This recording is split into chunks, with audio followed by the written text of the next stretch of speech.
Hey, welcome back to the table, and welcome to the hot mess. So I just uploaded the errata video where so the mandatory hold order that you see here is really not a mandatory hold order. In the new expansion, the Yamamoto, it tells you not to do the mandatory hold order. And that actually, to me, ruins the game. I mean, you see that evident throughout my playthroughs. The Japanese fleet is just way too random. You can never predict where they're going to be. And so then you can never have conflict with them. So that's a big challenge. One that I really think that some kind of homemade rule is going to have to fix. I happen to really enjoy this mode that we're doing. I mean, you could argue that since this guy's down to one ship, he should go home, you know, things like that. But I'm really enjoying the way this is playing out. We're actually sinking some ships. We're having some nice battles. Even when we have battles, their battle plans help them so much. Their battle plans are so much more helpful than ours. So there's a lot of things about this that I just feel like is really nice and balanced now.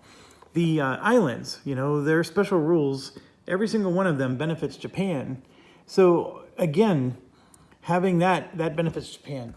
This nonsense over here, all this benefits Japan. I'm spending so many supply points just building factories that if I was playing the base game, I don't need to spend supply points to build factories. I can just put my ships on the board. And I think that's the part where this is broken.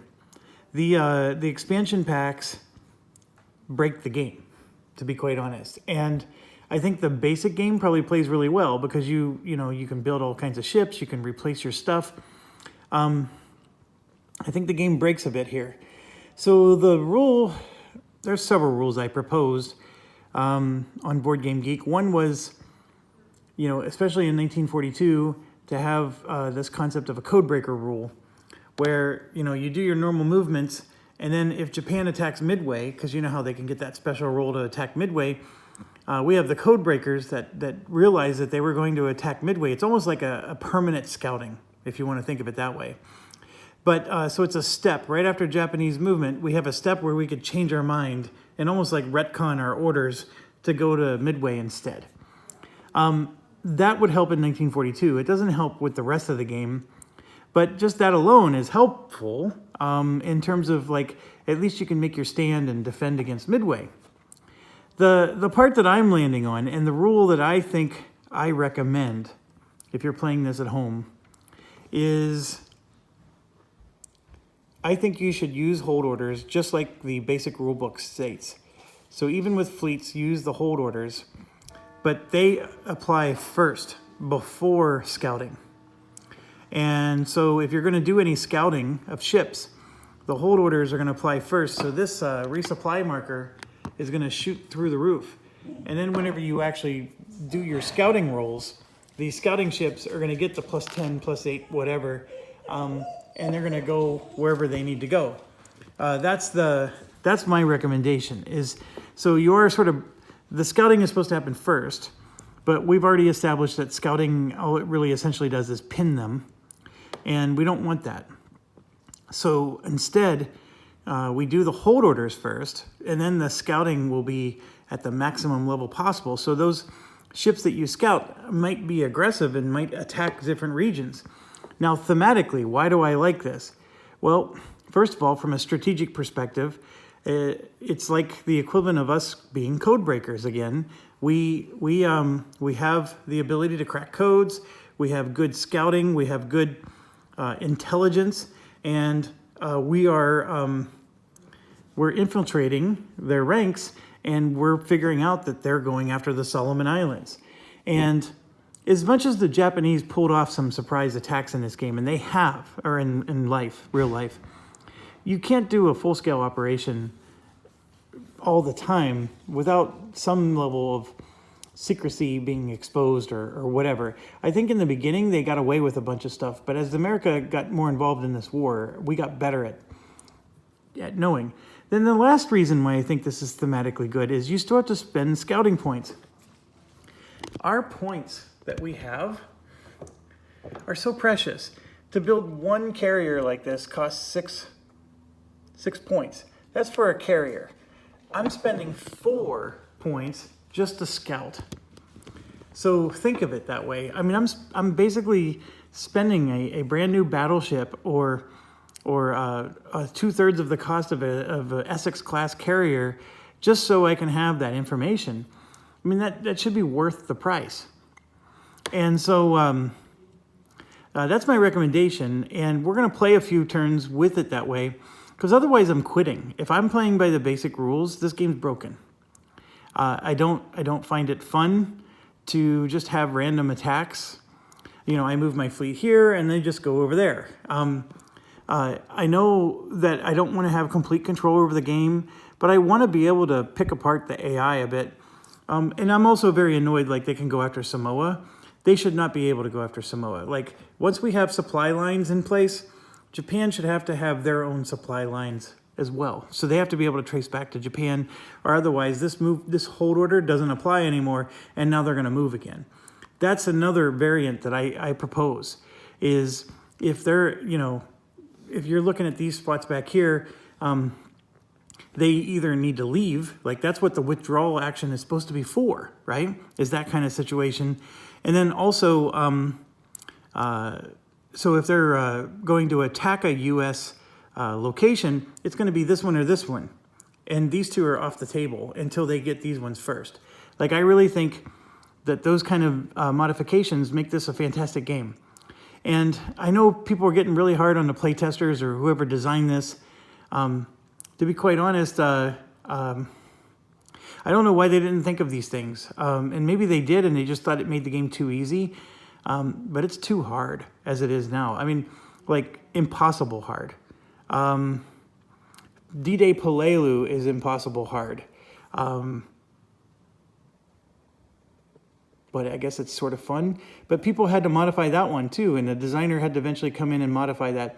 So I mean, that's the point I'm trying to get at. Is this is a difficult game to really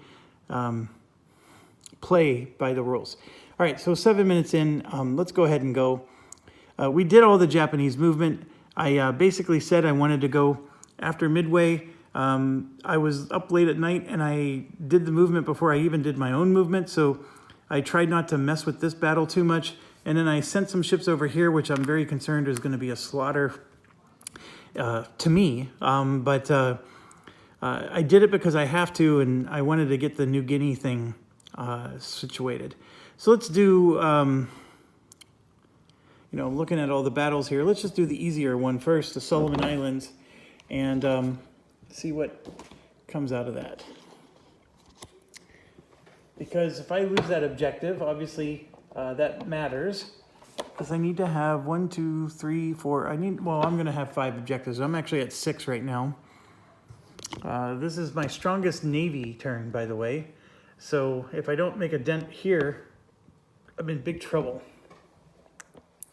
The other thing about this game is sometimes you may have what it takes to win, but then you roll for the number of turns and they're only going to give you 1 turn.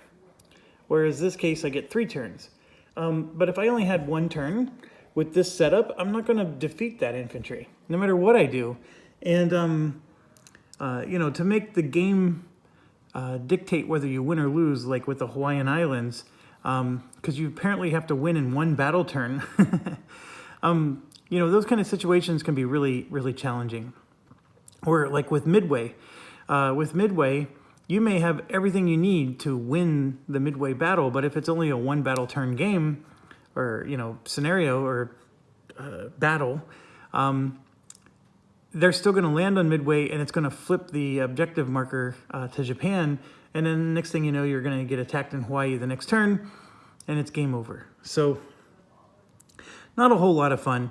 They're going to draw 1 battle plan. And then we're going to... we have an infantry and we have a plane. That's really it. I have 2 supply points that I'm going to use elsewhere. So I'm going to do artillery, which guarantees a hit if infantry is ashore, which it is. And then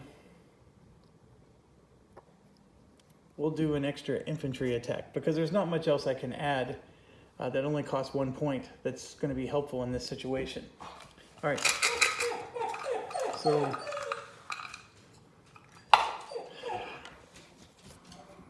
So they got artillery, so they're going to get a guaranteed hit as well. So that's not good for us. Oh, they don't have any infantry ashore this turn, so neener, neener, neener. Oh, I was getting really concerned. Okay, so we're going to go ahead and attack. You can see here, we only have a sea battle of 1, so it's a very poor attack. So let's see if we hit with a 1. We don't. We rolled a 9.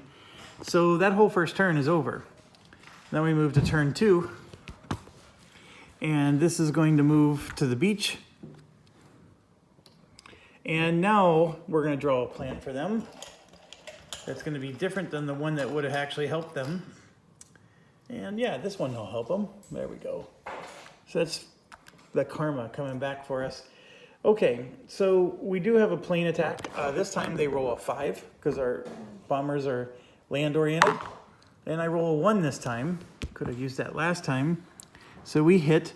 And then my infantry, or the artillery, is going to be the other hit. So we killed him, and he doesn't get to hit us because he turns into a 0 once he's hit once. So we actually defended the island. That's well done. So Solomon Islands remains intact.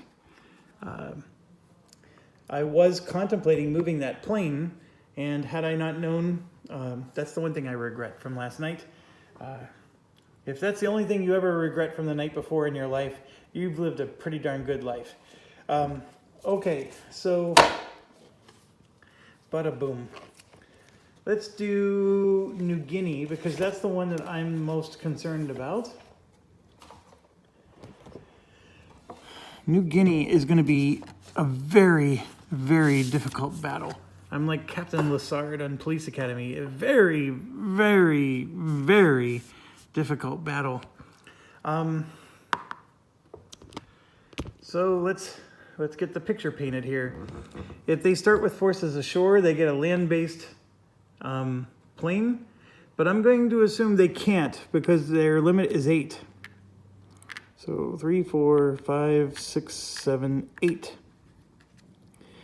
And then this one was damaged. Now, we could argue that this one had to go back for repairs, so I can live with that argument. So we'll send him back for repairs, which means now they got room for this one. So 1, 2, 3, 4, 5, 6, 7, 8. This is very formidable, by the way. They have a lot of stuff. So we're going to do 5 and a 3 for them. And their bombers are really good. But we stack the odds for us too, or as well. So we have some really good bombers. We at least have some dogfight values because, you know, they have a lot of zeros here. They got at least 3 of them, which are all very good.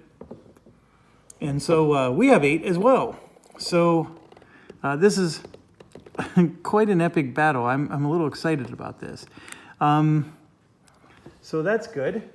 We have our 3 ships. And I'm going to put them there. They have a transport there. We have a whole bunch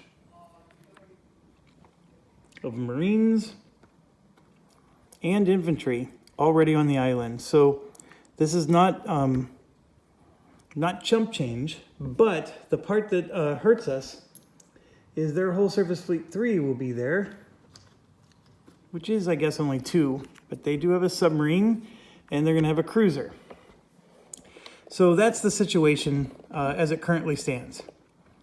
Any hits I do on the island right now would hit their airfields, whereas, because those battalions are still in the transport ships, so I don't have to worry about the battalions soaking up all the hits yet. So for this first turn, when my Marines are attacking and when these infantry are attacking, we can really do some solid hits on the airfield there. And my strategy is, I got to whittle down their planes. And if I can do that, we win. So how many turns do we get? I rolled a 5, which is 2 turns, 2 battle turns. I don't know if that's enough. I don't know if I want more than 2 because this battle can just as easily swing their way. How many battle plans do they get? They get 1, 2, 3, 4, 5, 6, 7, 8, 9, 10, 11, 12. They're going to get 3 battle plans. So I'll set that. And we do get to see what those are. Oh, we have to choose ours first. So right now we have 3 points, and that's always good. From a bomber perspective, we do have lots of bombers. There's a lot of actually things we can spend our points on. Well, first of all, Leathernecks is going to stop a hit on shore. And then we can choose the bombing success, which takes all 3 of our points. Or we could do a surface attack, does 1 extra hit. I mean, there's a lot of really nice ones. There's obviously the artillery, does an automatic hit. Even the dogfight, doing an extra hit might be helpful to us. This one might be good because they have a submarine, so we can at least stop 1 hit. Stop a hit on an airfield, you know, prevent them from hurting us. We have anti-air, does an extra hit.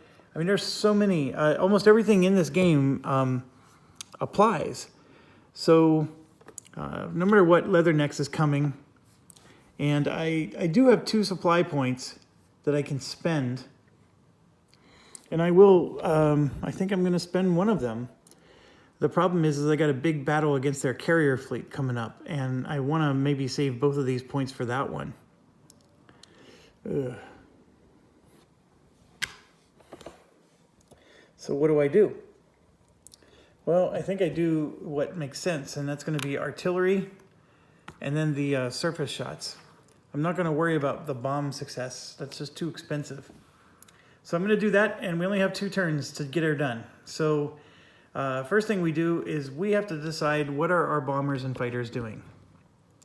So we could send, see, our bombers are all land-based. So 1-5, I don't know how well you can see these, but they're all land-based. So 1-5, 2-4, 1-4, 1-5, 1-5, 2-2, 3-4, 4-4. So that one that has the 4-4, I could send after like their cruiser, for example, because he's the only one that actually has the ability to hit sea targets. But with that being said, I think I need to focus solely on the island. So all my planes are going after the island because every hit we do damages their airfield, which kills one of their planes. So all planes going after the island. Now, one thought I had is I could send this one because he has a dogfight value. I can send him over this so that way he protects our ships in case I roll for them to attack our ships. And he still has a nice bomb value against their cruiser. So I actually am going to do that so I can spread my protection around. And so let's roll for their bombing groups. We rolled a 5. So their bombing groups are 100% going after land. So now I wish I had changed my decision. And then we go after their fighter groups. I rolled an 8. So their fighter groups are coming this way to take on my little bomber there. So the nice thing about moving my guy like I did is I actually distracted their fighter group. Had I kept him on the land, all 3 of those fighter groups would have gone after the land targets. So this actually turned out better. I didn't realize it. I wish I could claim credit for it, but this turned out better. All right, so first thing we do is dogfight. So they have a 5-3, 6-3, 6-3. The 5-3 is going to be this blue. That's a miss. The 6-3 is a hit, and this is 2 hits. So they did 3 hits. I only have 1 plane here, so this plane is completely destroyed. But we're going to roll a 6-3, and I rolled a 1, so I completely destroyed one of theirs. So it's a 1-for-1, although I promise you those will be produced a lot quicker than ours will be. We actually have a huge backlog of planes here. Look at that. That portion of the dogfight is done. And then we have the 2 zeros are over our carrier. And our carriers are actually going to take a shot at them. So then I have this guy here with a 5-3. A 5-3 right here. So we have we have two of them, 5-3, 5-3. So two of them are going to dogfight against their bombers. Let's see if we can take a few out. 5-3 each. I got a 3 and a 2. So that's 4 hits. That is about as perfect as we could ask for. So we're going to destroy 2 of them. And they're almost all the same, but this one has a 2-6, which is nasty. So we're going to get rid of their K21 and then one of their 4-4s. So both of these are going to get destroyed. And I need to make sure, because some of these, if they're 1942, they're out of the game. And the K21 is out of the game. So that's even more awesome. So we just eliminated a plane permanently.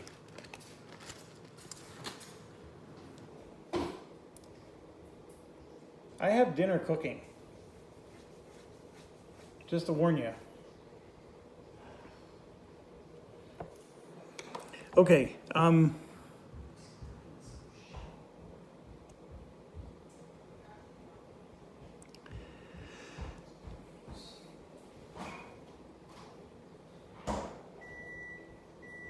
So, sorry, personal distraction there. What's next? Anti-air. There's no anti-air over the land. Our bomber got killed, but we actually get to shoot anti-air against those zeros. So let's go. We have a 3 and a 4. The blue will be the 4. That's a 7-7, so 2 misses there. So nothing with our anti-air is helpful. Next thing we do is the bomb runs. So they have 3 4-4s. So that's a miss all across the board. Oh my gosh. We got lucky there. And then we have a lot of stuff here. We got 1, 2. Okay, let's do the 2. This is a 2 roll. That's a miss. And then we have 1, 2, 3 4s. That's 1 hit, 2 hits. And then we have 1, 2, 3 5s. 3 hits. So 3 hits total, which would be amazing, but it's just against the airfield. So the airfield goes down, and they're down to 5, which we actually sank or destroyed 3 of their planes. So the airfields, but if our Marines can do some more, that'll definitely kill some planes. Okay, so then after the bomb runs, we got to do torpedoes. So they get a 3 against us. That's a 9, and then we get a depth charge of 2, and that's a 5. So both of those miss, and then we do naval guns. They get a 4. They rolled a 5. We get 2 4s. Those are both misses, and then we get a 6, which is a miss. So all 3 of our guns missed. That part I'm not happy about. And I also forgot to draw. Oh my gosh, I forgot to draw for their plans. All right, so here's the 3 plans. The no contact, so good, I don't have to retcon that. I don't have to retcon this one. And then this one, we got super lucky again, because there's no infantry on shore for them. So, okay, so we made no hits with our surface ships. They made no hits with theirs. And now it's our turn to attack. Well, I have artillery, so that's going to automatically do a hit against their airfield. So we're going to reduce them down to 4. Okay, and then I have 2 Marines at a 5 and 3 infantry at 3. So here's the 3 infantry at 3. Those are all misses. And then 2 at 5. Those are both misses. We just missed miserably all across the board. It's just not even funny. And so, yeah, the round is at an end. Their battalions land. And I should have done a crap ton more hits than what really happened here. But so far, the battle is going the way we want it to go. And yes, they're going to lose a plane, and it's going to be one of these lower bracket ones. And I'm going to take out the 6-3 instead of the 5-3.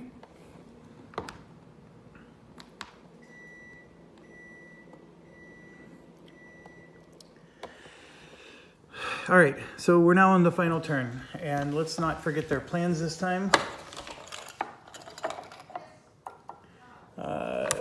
So their infantry gets a bonus to combat. There's a carrier attack. And adjust by 1, which they would only do if they have more than us. They would adjust it up in their favor. So,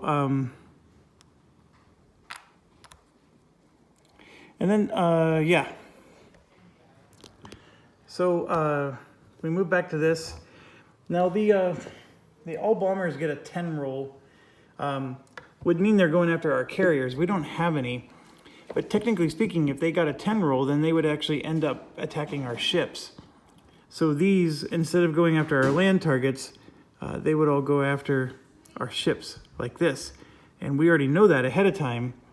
So now I can take my 2 dogfighting ships or planes and move them over like so. And then the rest of these will go after ground targets. And then we're just rolling for their 0. What's their 0 going to do? And their 0 is going to stay over the island and go after our bombers.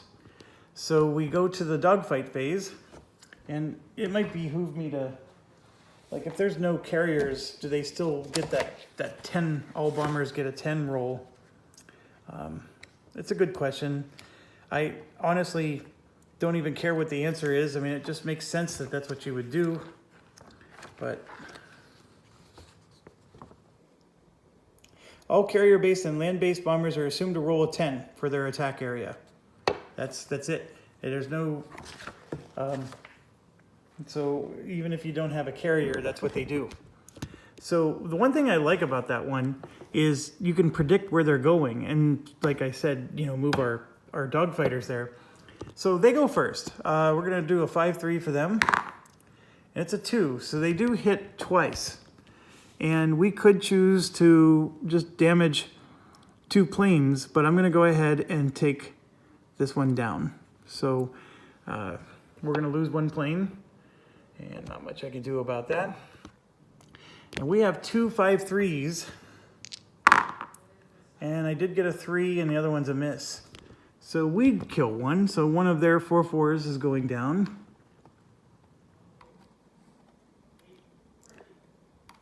And now we move to the anti-air phase. So we get to roll a 3 and a 4. The 4 will be the blue one. And I rolled 2 5s. So we missed with that. And now they roll a 4 and a 4 against our ships. And they hit with both of them. So we took 2 hits, and that's not good. So this will only cost 1 to repair, but the battleship will cost 2 to repair. So we took 2 hits, like so. Not good at all. But now we get to roll against their C, so we have 2 2s. So let's do that. Both of them miss. And then for the land targets, we have 1 4. That's a hit. And then 3 5s. 1, 2 more hits. This one's a 7. So 3 hits total. That's really good because we just took out a battalion and injured another one. So very good there. Now we move on to, we did the bomb runs, torpedoes. Okay, I can't afford them to hit this because that means they're going to hit our battleship. And they do, they hit. And they don't hit our battleship at all, in fact. This would not have been a hit. This would have been sank. So the San Francisco would be sank because it only has a 2 in the brackets. And see how this is 1942? This is out of the game forever. So we just lost another cruiser that we're never going to get back. And so then the third hit would actually go against this one. That's what would have happened. You have to go by the brackets. We don't get to just hit whatever we want. Unless it's within the brackets. So yes, our Honolulu took damage now. And now we do the depth charges, which is a 2. That's a miss. And then we're going to do naval attack. So they have a 4. They hit. And I'm going to block that with leathernecks. So we block their attack. And then we get to attack with a 2 and a 6. So we finally hit. And we're required to hit this, unfortunately. But I do have this thing that lets me do an extra hit. And so then we're required to hit the airfield. So their cruiser is going to survive this because their cruiser has a bracket of 2. And then we get to our Marines. So we have 2 Marines at 5. That's 1 hit. And then we have 3 infantry that all missed. 3 infantry at 3. They all missed. So that airfield gets reduced down to 2. And the only good news there is they have 3 planes. So that means they're going to lose 1 more plane. This one. So we wiped out a whole bunch of their planes, but we didn't take the objective. They still have 2 planes on the objective. And oh my gosh, they had this. So how do I retcon that? This guy never would have gotten hit, but he would have been available in the first turn, so they would have had the artillery. It was in another pile somewhere else, and I totally missed it. I'm going to have to just leave it there.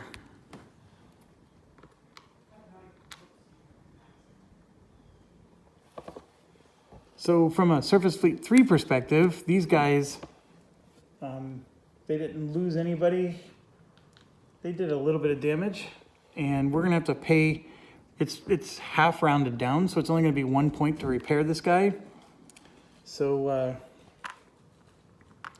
going to go ahead and set that aside. And yes, 1, 2, 3, 4, 6 of our 8 planes survived. We'll take it. And then all of our infantry survived, so we got a very strong presence here. And I may not even need ships to help out next time.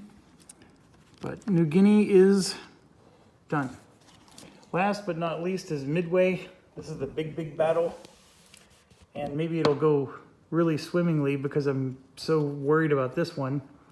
Be nice to get Midway back, or otherwise Hawaii has always been at risk if they were to roll. They have to get some pretty magical rolls, but it is possible. Carrier Fleet 5 has Japanese transport with 1 infantry, and then they have these ships. All of them are quite good. So first up is the Kaga. And then the Hiryu. So it's half of the historical Midway. The Destroyer and the Nagato. So just like the rules, and then the tone. So they all have the same anti-air, so we're gonna roll 3, 6, 9. I rolled a 1, so this one's gonna be escort. And then this one for sure is gonna be on shore duty, and then this one's also escort. So it's gonna look like that for them. And then as far as the island goes, they only have 1 in the foxhole. We have a transport with a whole bunch of infantry. And then we have 4 cruisers and 3 destroyers and 1, 2, 3, 4 carriers. So this should be a win for the good guys, but how many turns are we going to get? 5 is a decent roll, but it's only 2 turns. So we only have 2 turns, and I did save 2 supply points so we can get battle plans. Do we have Marines involved in this? There are no Marines in this battle, so I can't take Leatherneck. So if I take this for extra surface attack, I can take this for bombers do an extra hit. And I don't know. I mean, I think that the damage control might be nice so we can prevent a hit against our carriers. So that would be 8 points. And then I have 1 point left.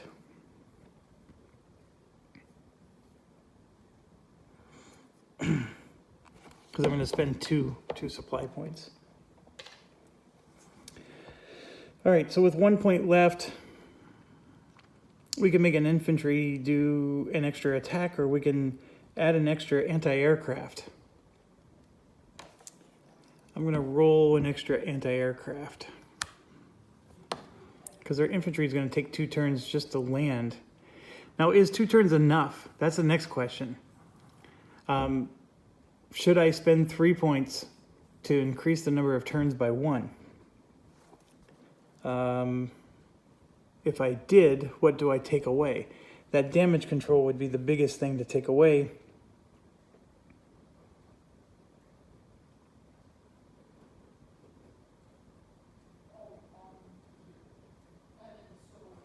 Just thinking.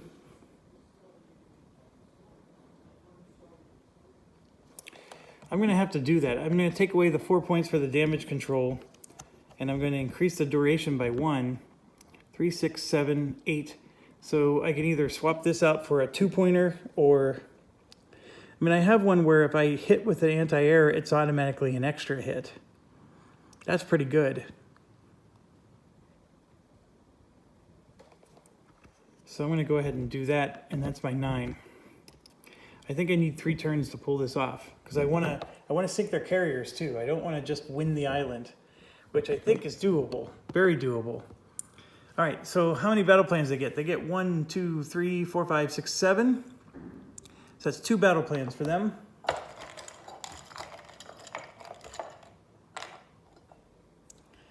So carrier attack. All bombers roll a 10 for the area. And then artillery, which they do have. So here's the interesting one. They do have infantry on shore this time, but we don't. So their artillery is going to shoot at nothing. But this one, the carrier attack is big, and that helps us in so many ways. So let's get out their stuff. So we know they're not going after anything else. They're just going after our carriers. Excuse me. And here's another one. So they have 2 full-size carriers coming at us. And now we have 4. And they're 5, 5, 5, and 5. So they're all the same size. And I can tell you with certainty, because each one has 2 of these dive bombers. And we have that times 4, right? So there's 8 of them. I'm going after their carriers, right? So there's 8 dive bombers going after their carriers. And then we have 4 torpedo bombers going after their carriers. And then we have 4 of these. And so I'm going to keep them back to dogfight. So 1, that's the huge advantage of knowing that they're rolling a 10 is I could keep all my fighters confidently at home and know exactly what they're going to do to me. And so I can keep my 4 sets of fighters here to try to annihilate as much of them as I can with my dogfight roll. Now, one thing that was tempting is, should I go after their battleship, right? Because my carrier planes are better suited at hitting Navy targets, so this transport is a Navy target. But here's my issue. I need to neutralize the carriers now so their planes are gone. And once their planes are gone, I can hit them with my other stuff later. So, I mean, I could get out more stuff, but I just want you to understand I have 4 sets of this. So if I take damage or whatever, I'll pull out more pieces as I need them. But I have 4 of those, and they're all going after the enemy carriers. So let's do dogfight. They have 2 7-4s.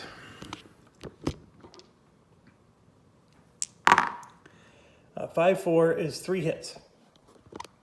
And so this would be 2, and this is 3, right? So one of these would be eliminated, but bear in mind they're all 6 3s for this particular, so I have 4 6 3s.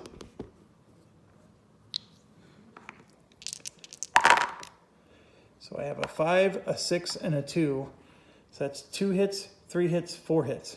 So we did 4 hits against them, which is great, except all it did was take out their zeros. But that does mean that I can finally hit their bombers, though, and that's good. So, yes, we have 1 damaged fighter here. All right, and then we get to do anti-air.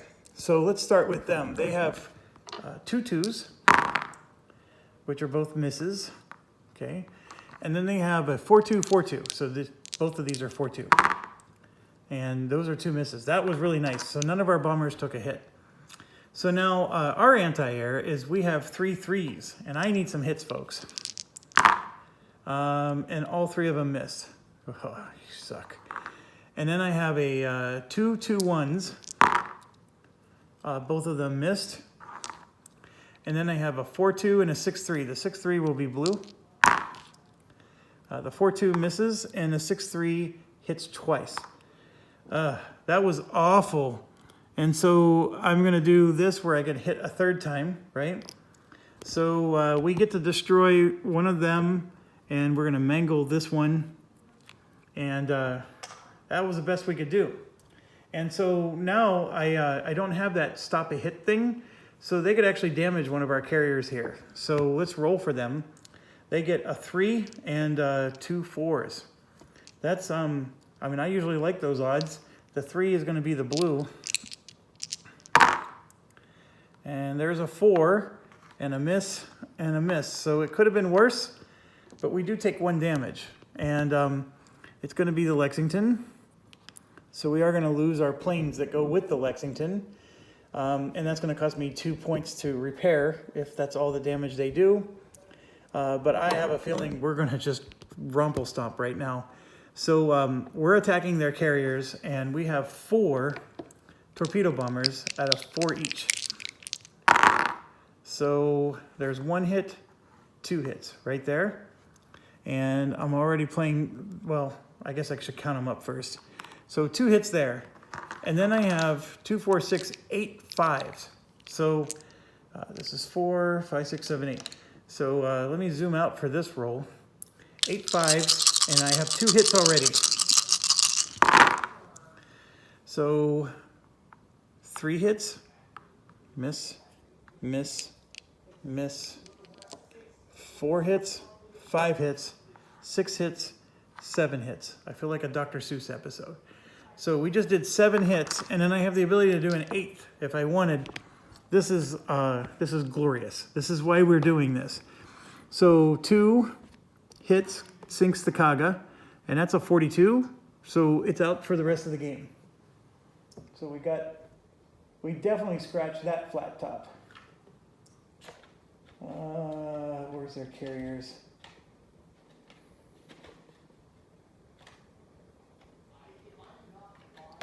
Okay, 2 more hits. Sinks the Hiryu, which was also a 42. So that carrier is out for the rest of the game. And I said, what, 7? So 6 hits, we're going to destroy the cruiser. And then for the 7th hit, we're going to knock out the destroyer. And yeah, I'm going to add 1 more for good measure. So the destroyer is gone as well. So all ships gone. Yes. And that means all their planes are going to be gone. So I will go ahead and get rid of their planes. And it's midway. All right, so then we move to the naval combat. And they do have a battleship that will get to roll a 6. And they do hit with their 6. So what do they hit? They're going to hit one of our cruisers. So we're going to take a hit with our Abda cruiser. Like so. And then we roll, the Abda cruiser would have rolled a 4. So 1, 2, 3, 4 4s is what we get to roll.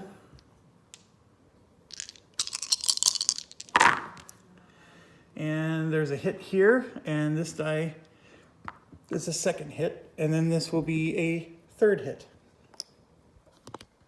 So what we accomplished here is we have to hit the battalion. There's no choice. But then after that, the battleship is actually the next one, so the third hit is going to knock the battleship down one notch. All right, so we're going to increase the battle duration by 1. So we're still at 2 turns left. This guy lands on the beach. These ones land on the beach. I'm feeling pretty good about where we're at. Their battleship might still get another hit in. We have to destroy one set of our bombers. So now we only have 3 sets of bombers. And we already lost one of our Hellcats, so we don't have to lose any of those. So what am I doing next? Well, we got to draw their battle plans. And so they get 2? Yeah, 2 battle plans. So the first one is no contact, a little late there. And then air combat, a little late on that one as well. See, that could have really changed it in their direction, which I'm very glad that it didn't, but those can be deadly. Okay, so what am I doing on this one? I really want to take out that battleship. So I think, so do I send all my planes? No, I'm going to send my fighter planes against their infantry, for sure. The one that's on the beaches. And then all my planes are going after their battleship. So their battleship rolls an anti-air of 1. So that's a miss. And then I'm going to roll for 3 torpedo bombers at 4 each. These 2 need to be re-rolled. There's a hit, and that's all I needed. So maybe it was overkill, but destroying a battleship is awesome. So that one's out as well. We just got ourselves a nice little graveyard of ships piling up. And the objective was to actually take the island, which I didn't do, but I get to roll here. So I have a 2 and 3 4s. So here's the 2, and then the 3 4s. There's a hit. So I'm going to count that as an 8. And so we already knocked him down 1, and I still got 1 more battle turn. All of our infantry are now in their foxholes, so they'll all get to shoot. Same with that. And I have 3 sets of bombers at 3 each. I get to roll 9 dice at 3. And all I need is 1 hit, and I win this thing. Oh my gosh, that was 8 dice, and those are all misses. So I have 1 more die. Also a miss. Jiminy Christmas. And I realized I forgot their 2 battle plans, so anti-air for ships and first light doesn't do them anything. I missed with all those bombers. So now I have a 2, which is a miss, and then 3 4s for my cruisers. There we go. I finally got the hit. It took all the way until we got to the cruisers to get that last hit. And so yes, the 16th Infantry is defeated, and Midway is flipped to the good guys, and Carrier Fleet 5 actually goes into the docks because it's completely wiped out. So we do have to pay to repair our ships.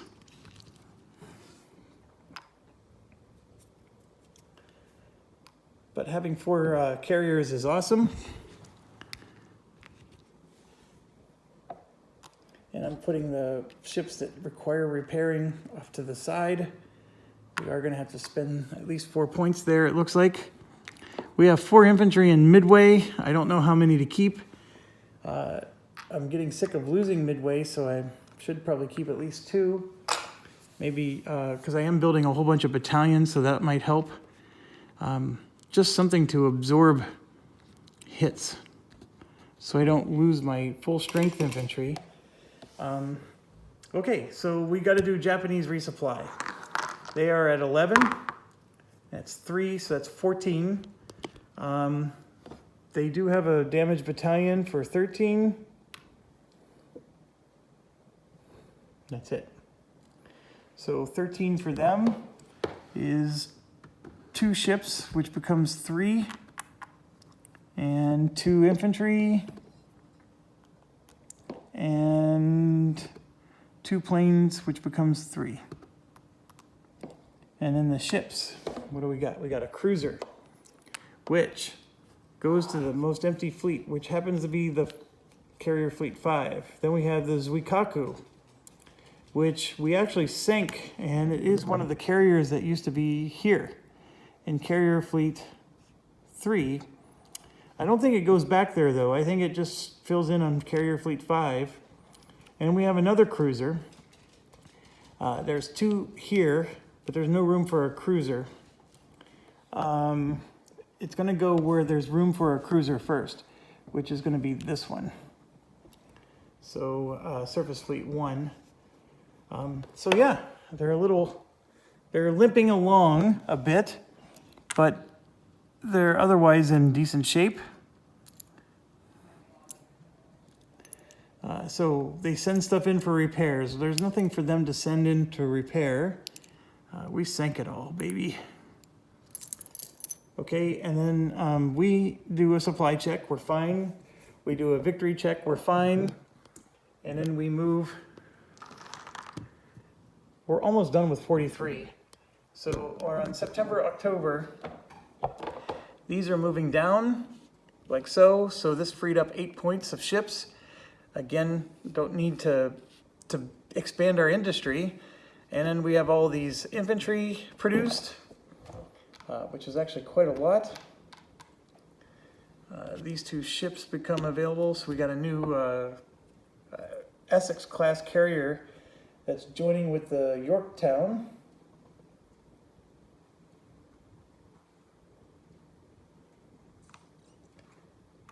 And let me just show you. So these guys are reporting to duty, plus the new ones I just built. We went into port here, and so this port number 1 is actually empty. So we're going to have a turn where there's going to be no units except for the Bunker Hill carrier. That's going to be the only ship I'm going to have. I don't think there's any ships that only cost 1 to build, unless I do a rush order. And then the planes are going to move down. The planes are really restrictive right now because that's actually the maximum I can produce.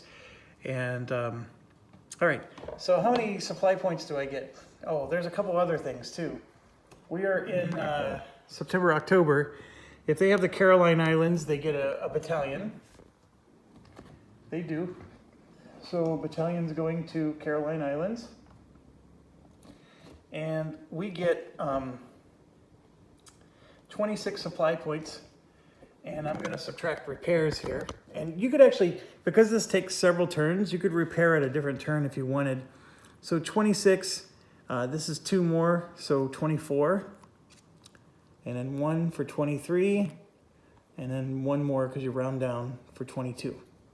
So 22 points is what I'm getting.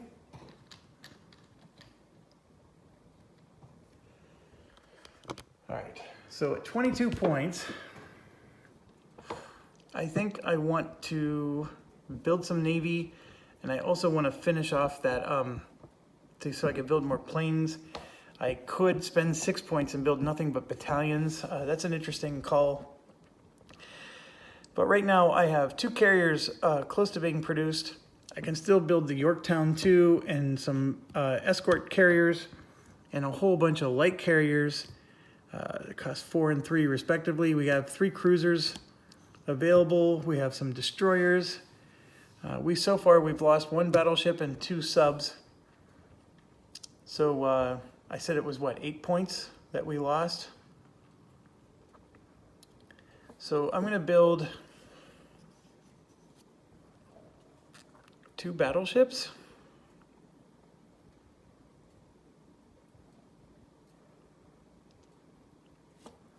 So that'd be 6. And then a destroyer for 8, right? And then I have 6 is 14 and 6 is 20. So that would be 8. So this 10 is going to turn into a 2. And I'm just going to grab a 4 because I'm going to keep some scouting points and stuff like that. So I have 10 points left. And it looks like I can spend 8 of it or no, 6 towards my assembly lines, and I still wouldn't even finish producing it. I can spend 7 to upgrade my shipyard.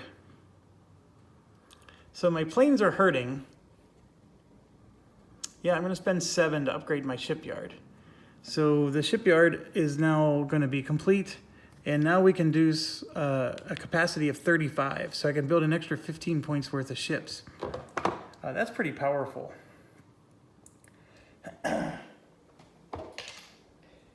And so I actually have 7 points right now that I'm holding on to. I was thinking 4 for scouting, 3 for battles. I can put 6 towards this to get my plane production going, which I do want to do. I mean, don't get me wrong. But by opening this up, I can now get a whole bunch more ships going. And still, at getting, even though I got 26 points this turn, I burned through it like nothing. So, with that said, yeah, I think that's what we're going to produce, and that's what we're going to roll with. So, a whole bunch of infantry were produced. No actual planes were produced. My Navy got a little bit stronger. This one now has 3 carriers inside of it instead of 2, and one of them is the Essex class. And then, of course, I have nothing here still. All right. This is our situation. Wake Island, Marshall Island, and New Guinea are still up for grabs. New Guinea is, at least we're winning there. Wake Island and Marshall Island are interesting areas. The big dilemma here is if we're going to play by the rules, then that means their ships can move anywhere and do anything. And so then we're just using scouting actions to pin them, and that's all we're doing. So not a big fan of that at all. If we try my modified rules, we will have a lot of control over this game because, for example, this guy can't move. Although I think we should modify my modify by, at least this guy gets to move because he's no longer in supply. But that would mean this guy's pinned and this one's pinned and this one's pinned. And so then I'm just scouting for what's left. So I could scout for this one, for example. That would be 1. The one under here for 2. And then 2 of the 3 that are in Japan. There would be 2 other ones that I would not get to scout for that could possibly ruin my day. So those are the options. But I'm going to go ahead and close the video here. Thanks for watching and stay awesome.